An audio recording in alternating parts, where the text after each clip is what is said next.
Occasion ఏదైనా location ఎక్కడైనా తెలుగువారి వేడుక అంటే ఆలివ్ మిఠాయి ఉండాల్సిందే. మిఠాయి అంటే ఆలివ్. రెండు తెలుగు రాష్ట్రాలలో వినాయక చవితి సంబరాలు ముగిశాయి. లడ్డూ వేలం పాటలు ప్రత్యేక ఆకర్షణగా నిలిచాయి.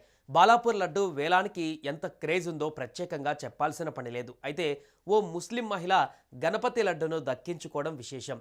వినాయక నిమజ్జనం సందర్భంగా జరిగిన లడ్డూ వేలం పాటల్లో నిర్మల్ జిల్లా కేంద్రంలో ఈ అరుదైన ఘటన చోటు చేసుకుంది.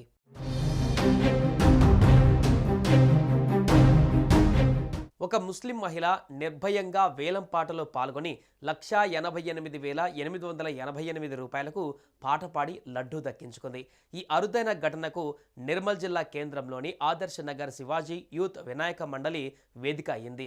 వృత్తిరీత్యా న్యాయవాది అయిన మొహమ్మద్ అమ్రీన్ అనే యువతి నిర్మల్ పట్టణంలోని ఈద్గాం ప్రాంతంలో ఇంటర్నెట్ సర్వీసెస్ నడుపుతుంది. సర్వమతాలు ఒకటేనని చాటి చెప్పేందుకు ఆమె లడ్డూ వేలం పాటలో పాల్గొని అందరినీ ఆశ్చర్యానికి గురిచేసింది.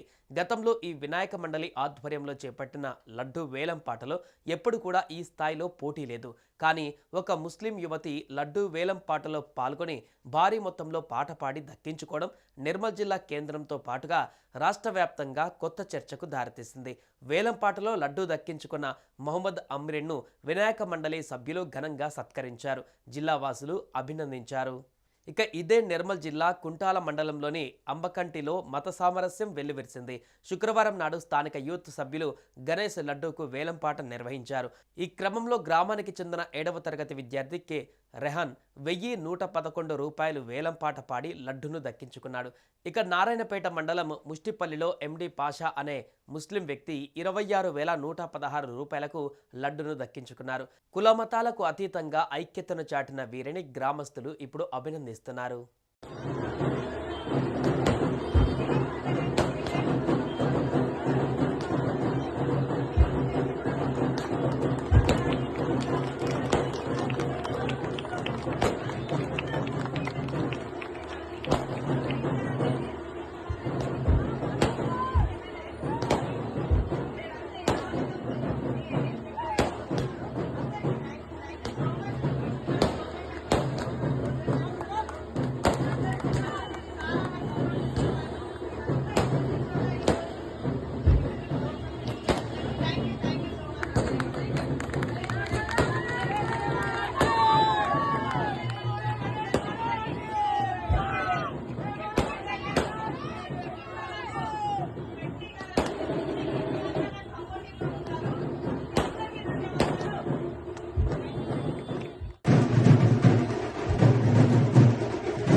సుమన్ టీవీలో మీ పర్సనల్ అండ్ బిజినెస్ ప్రమోషన్స్ కోసం కింది నెంబర్కి కాంటాక్ట్ చేయండి. డ్రగ్స్, గంజాయి లాంటి చెడు వ్యసనాలకు దూరంగా ఉండండి. తాత్కాలిక ఆనందం కోసం జీవితాలని నాశనం చేసుకోవద్దు. డ్రగ్స్ విక్రయాలు, దందాలు నిర్వహిస్తే 180059969969 టోల్ ఫ్రీ నంబర్ కి కాల్ చేయండి. డ్రగ్స్, గంజాయిని నిర్మూలిద్దాం, భవిష్యత్తును కాపాడదాం.